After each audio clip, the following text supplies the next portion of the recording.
What's up, everybody? It's your boy Hurt coming to you with another episode of Afterlife, where we talk about anything and everything that you feel like or that we feel like talking about today. Today's no different. We're gonna reach in that bag of goodie subjects and material. We're gonna pull one out. We're gonna discuss it. We're gonna dive right in. Today's a little fucked up, but this was a recommendation from one of my subs. A good buddy of mine that is a sub of mine, but also cool dude. Go check out Chris. I don't want to murder your last name, dude, but Chris Dumas, ChrisDumas. He's got his own channel. Go check him out. He's trying to get his subs up and he's trying to tell his story just like I am. Go and check him out. Good dude, good stuff. So he wanted to hear more about when I seen dudes jump in prison. Now, let's dive right in. So let's paint a picture first. Now, you just came from county. You are just touching down in prison.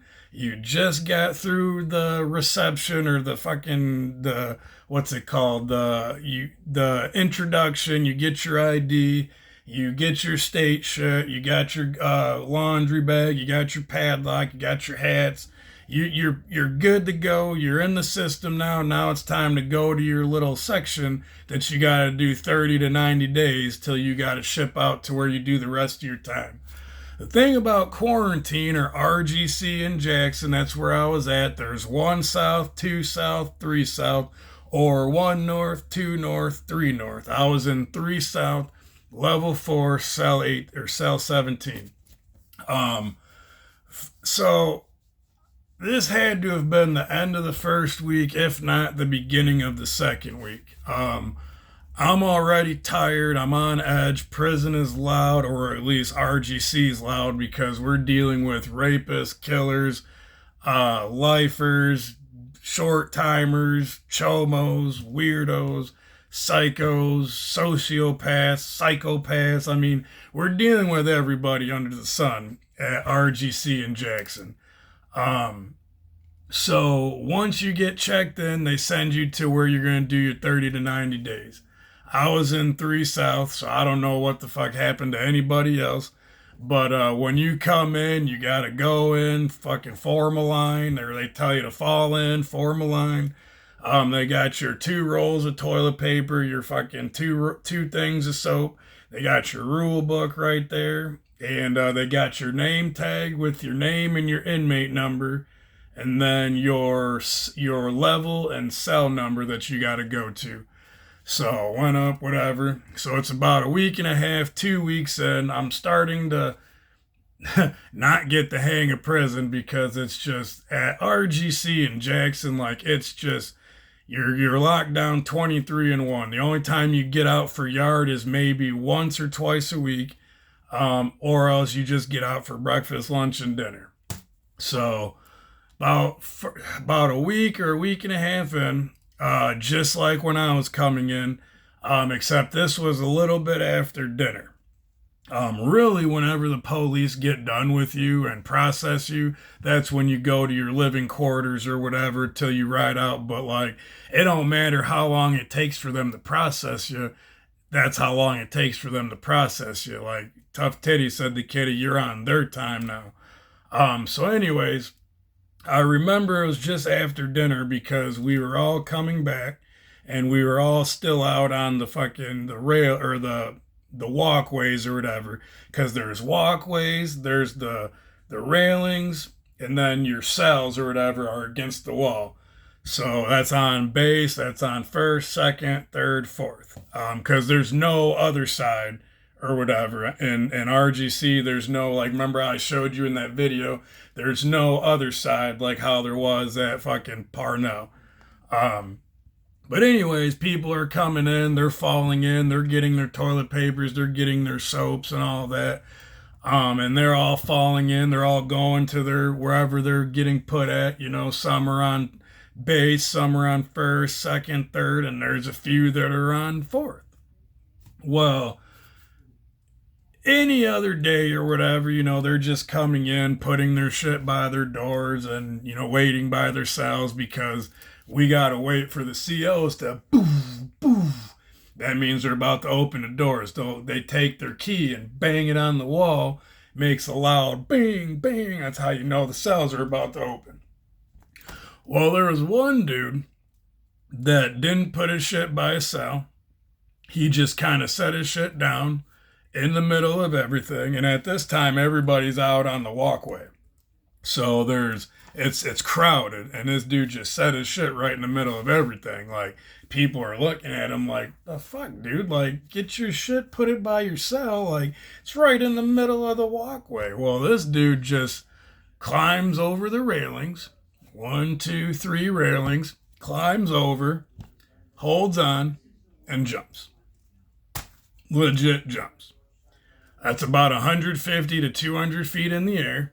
And dude swan dive to the very, very base of the floor. You can use your imagination when somebody swan dives from fucking 200 feet in the air, head fucking face first into pavement. So anyways, COs start blowing whistles. COs, everybody get to your cells, whatever. We're already fucking in our cells or waiting to get the doors popped.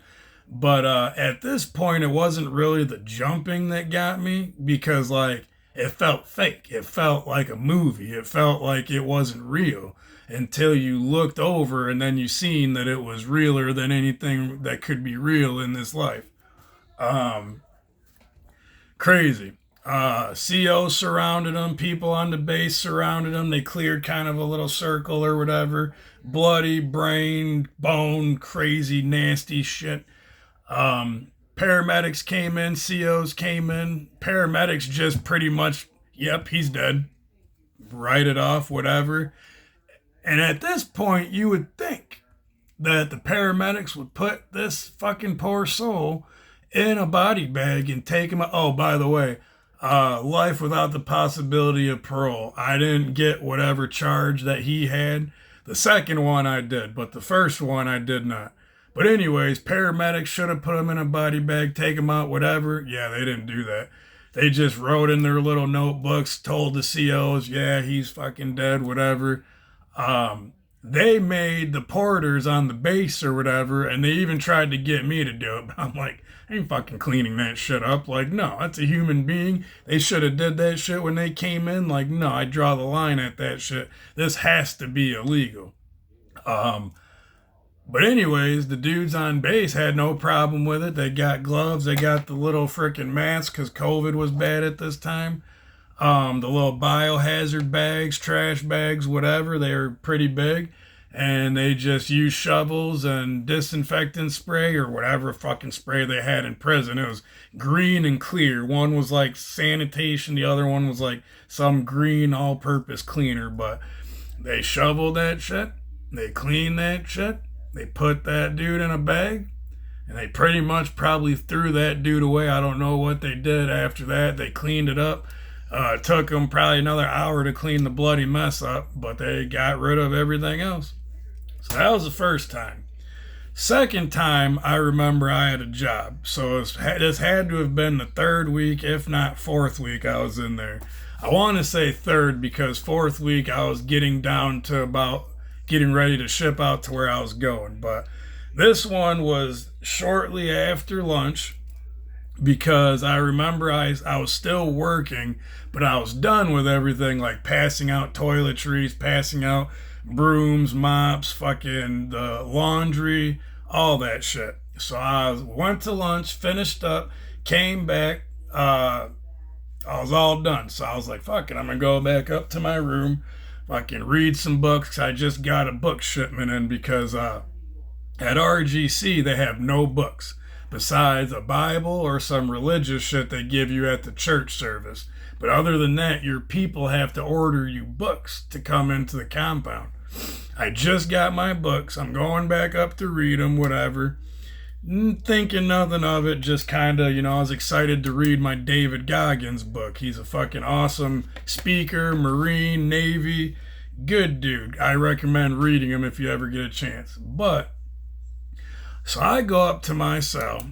My door is always open because I'm a porter. Until lights out or whatever, my door can stay open all day. So I'm in my cell reading or whatever, and as soon as I hear fresh fish on the block, means we ain't fresh fish no more. There's newer people coming in. So we look over, whatever. Well, I look over because everyone else is locked down. Because it's just after lunch or whatever. Everybody's in their cell, whatever. I'm just finishing my job, coming back from lunch or whatever. So I'm going up to my cell just to chill. So I hear fresh fish come in. I'm like, all right. So I look over, whatever, and they're falling in. They're getting their toilet paper, their fucking soaps, their rule books, their tag with their inmate number on it, and they're getting sent to where they're gonna do their 30 to 90 days.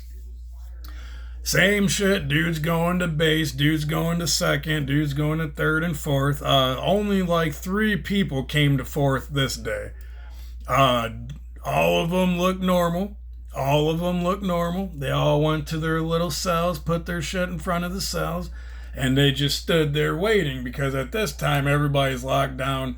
So they gotta wait for the fucking CO to do their round to unlock their cell, and they're good to go. Well, 2 of them are waiting by their cell doors.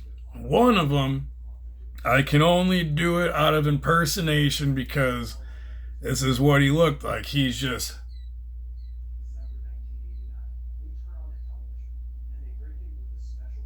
and then looks right at me, and then looks at dude, not dude, looks this way, and looks this way, and just fucking goes over the railing and jumps. Didn't even fucking hold on nothing. He just goes over, both feet over, and just jumped. Yeah.